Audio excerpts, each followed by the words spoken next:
धारावी पुनर्विकास प्रकल्पाच्या विरोधात उद्या ठाकरे गटाचा मोर्चा जो आहे तो टी जंक्शनवरून निघणार आहे आणि याच टी जंक्शनच्या मध्ये मोठ्या प्रमाणात ठाकरे गटाच्या वतीनं बॅनरबाजी करण्यात आलेली आहे। आपण पाहतोय की मोठमोठे बॅनर जे आहेत ते ठाकरे गटाच्या वतीनं या ठिकाणी टी जंक्शनवर लावण्यात आलेले आहे। टी जंक्शन ते बीकेसी येथील अदानी कार्यालय या ठिकाणापर्यंत ठाकरे गटाचा मोर्चा निघणार आहे। अदानी विरुद्ध विराट मोर्चा, धारावीकरांच्या न्यायासाठी व मुंबईकरांच्या रक्षणासाठी या मोर्चाचं आयोजन अशा पद्धतीचा आशय जो आहे तो बॅनरवरती असलेला आपल्याला पाहायला मिळतोय।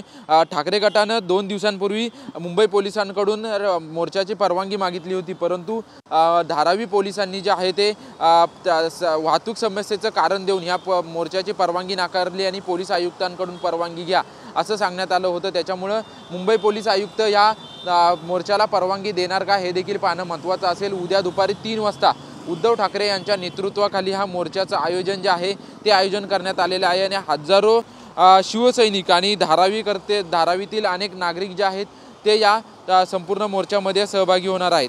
दादर असेल, माहीम असेल, माटुंगा, त्याच पद्धतीने सायन आणि चेंबूर आणि धारावीमध्ये जे आहे ते मोठ्या प्रमाणात जे आहे ते ठाकरे गटाच्या वतीनं बॅनरबाजी करण्यात आलेली आहे आणि सर्वात जास्तीत जास्त मुंबईकरांनी या मोर्चामध्ये सहभागी व्हा आणि ज्या पद्धतीने अदानी पुनर्विकास प्रकल्पाला जे आहे ते धारावीच्या पुनर्विकास प्रकल्पाला अदानींना टेंडर देण्यात आलेला आहे त्याला विरोध करा असं ठाकरे गटाकडून जे आहे ते सांगण्यात आलं होतं। त्याच्यामुळे उद्या किती प्रमाणात या मोर्चाला लोक सहभागी होतात हे देखील पाहणं महत्त्वाचं असेल। कॅमेरामॅन हरी नेगीसह निवृत्ती बाबर, TV9 मराठी, मुंबई।